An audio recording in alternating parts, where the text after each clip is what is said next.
let's talk about images that we see due to refraction.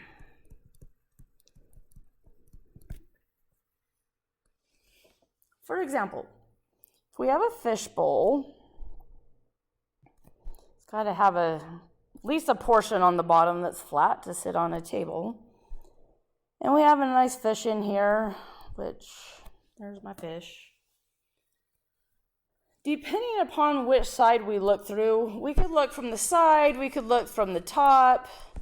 Let's say for a sec here that we're looking from the side. Regardless of the side we're looking through, the fish is going to look like it's closer to the surface than it really is.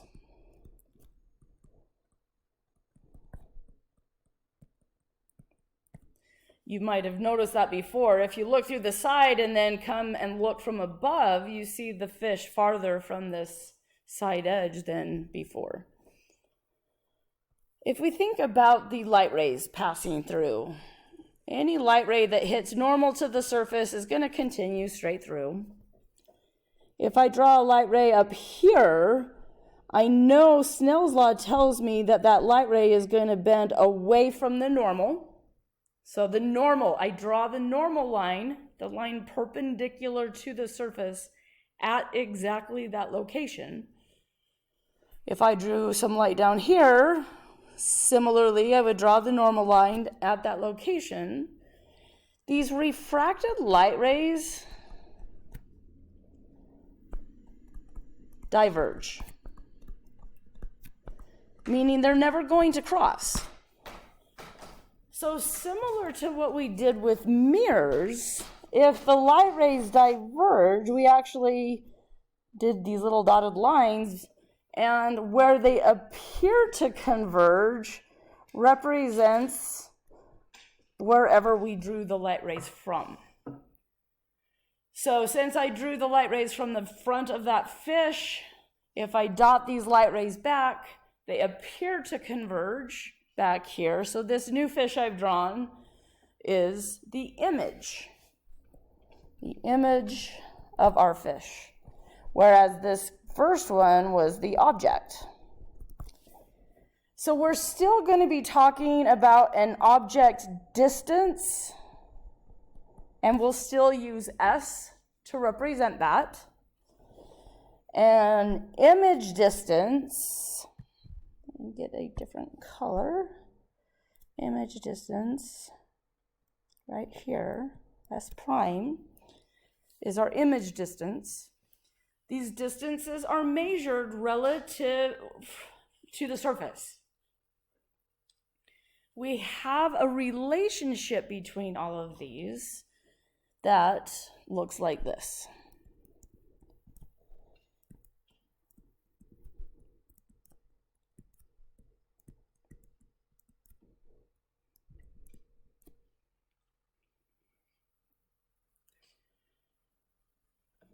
So N1 is the index of refraction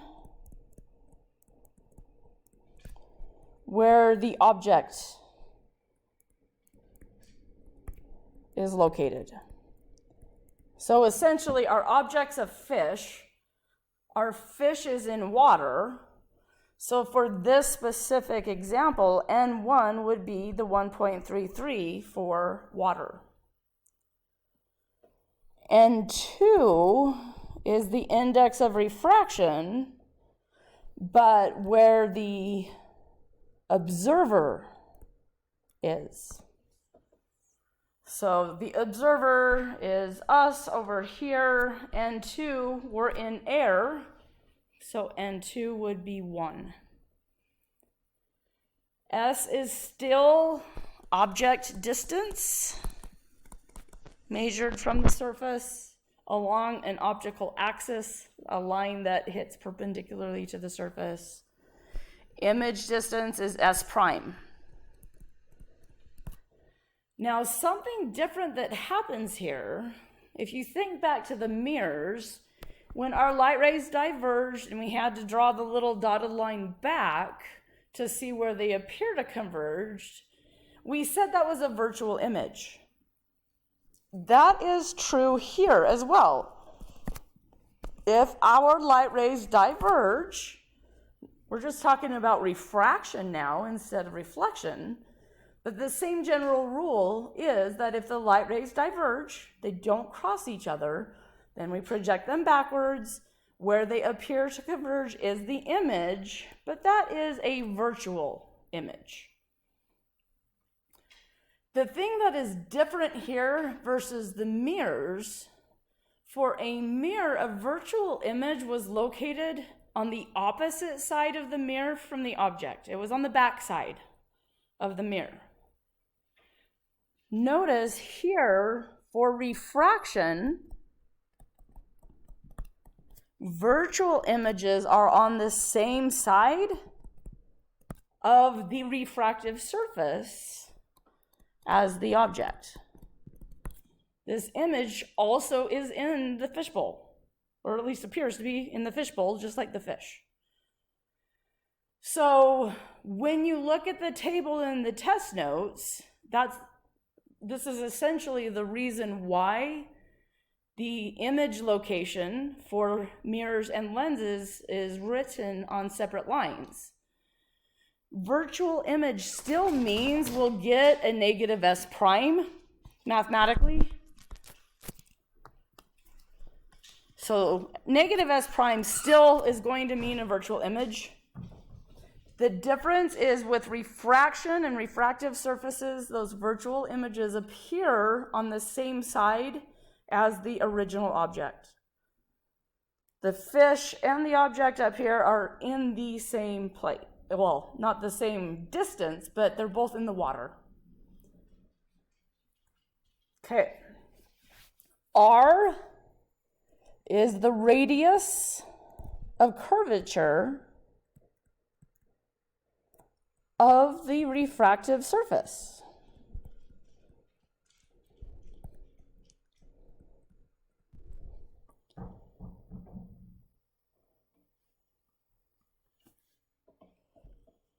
R is positive if the surface is convex towards the object. Meaning, if the object can look at the surface, it has a curvature towards it. That surface has a curvature towards the object. R is negative if the surface is concave towards the object. And all that means is just pretend you're the object and you looked at the surface. Does it bend towards you or away from you? So, for example, this fishbowl example, the object is the fish. If the fish was looking at the wall of its fishbowl, the fishbowl bends outwards,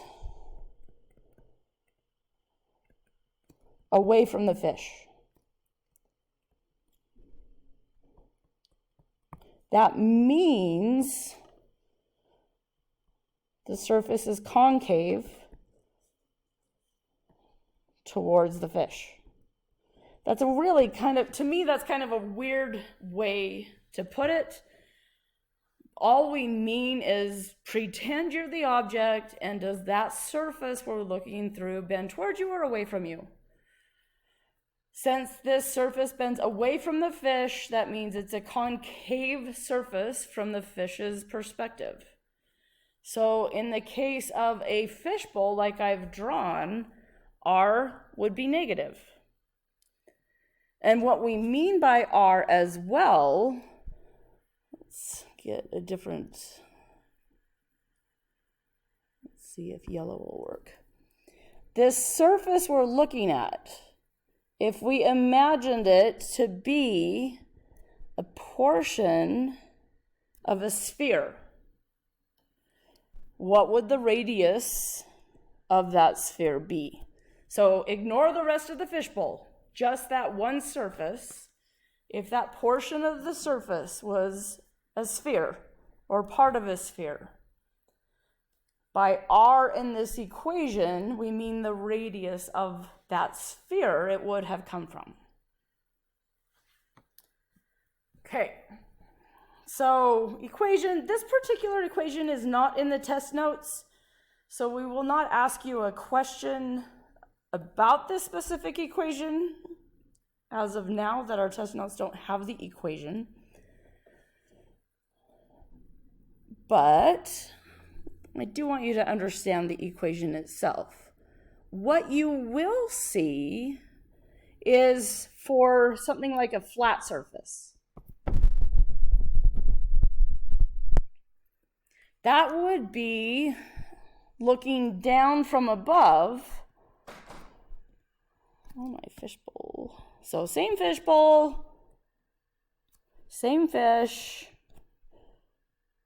But if we were looking through a flat surface, so we're looking down at this fish from above. The top level of the water is flat. This equation still applies, but we have to think through what we mean by R. But first, let me draw a couple of light rays. Again, any light coming straight through, hitting at a normal will go straight through. Any light coming here would bend away from the normal. Any light here would bend away from the normal. And so we have to project backwards because those light rays diverge. They appear to converge here, so we see this image closer to the surface than it really is. S will be the distance from the fish to the surface. S prime will be the distance from the image to the surface.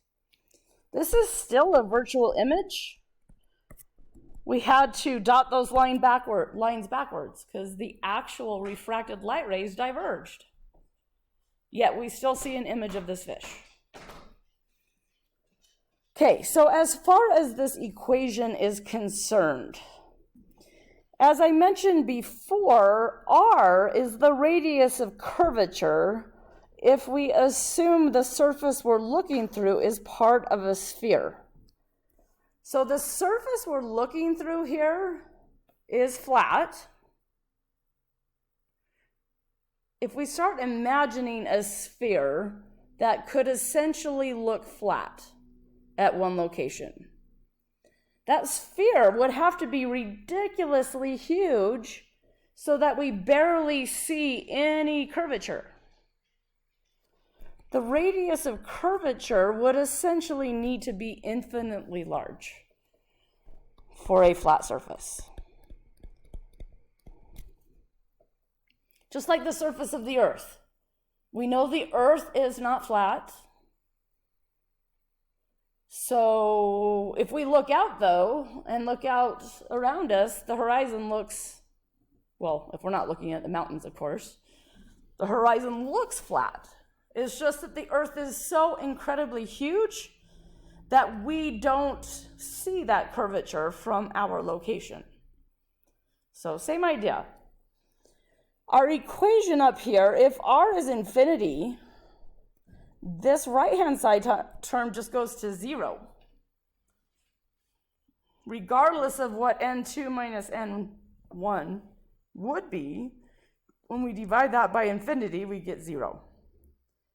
Now, as a reminder, n1 is where the object is located. The object in this case is the fish, and the fish is located in the water. So n1 would be 1.33. N2 is the index of refraction where the observer is located. Well, we are looking into this fishbowl. We are located in air. So n2 would be 1.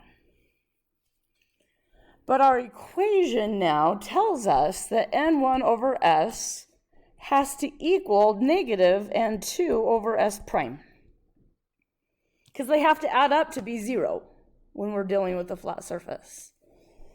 So S prime, the location of our image, ends up being negative n2 times S over n1. So let's say this fish appears to be 3 centimeters from the surface.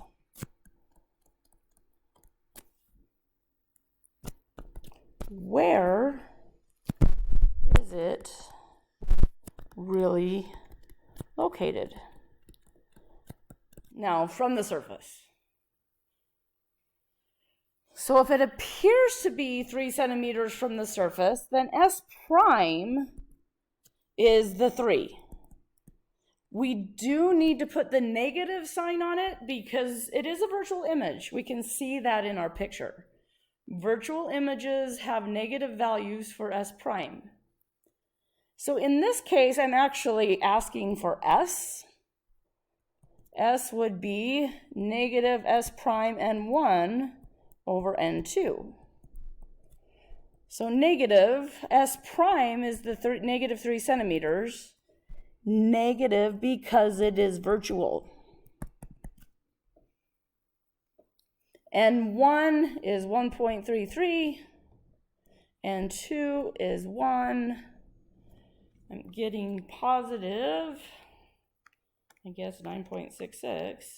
Or sorry, 3.99. Good grief. 3.99 centimeters. So roughly 4 centimeters from the surface is how far away the fish really is. This equation alone, N2 is air, N1 is 1.33, we can see that we're going to get a negative answer. The negative answer means it is a virtual image. As far as refraction is concerned, that means it is located on the same side of the refractive surface as the object. And then this 1 over 1.33 means the image is closer to the surface than the object.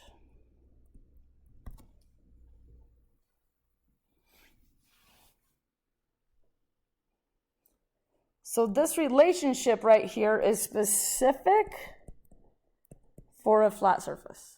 And this relationship is in the test notes. So make sure you find where it's at so that you can see that.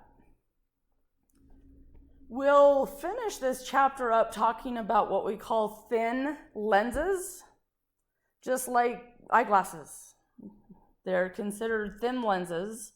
The object and the image show up outside of the material of the lens. But we will talk about that and do some examples with that as well in future videos.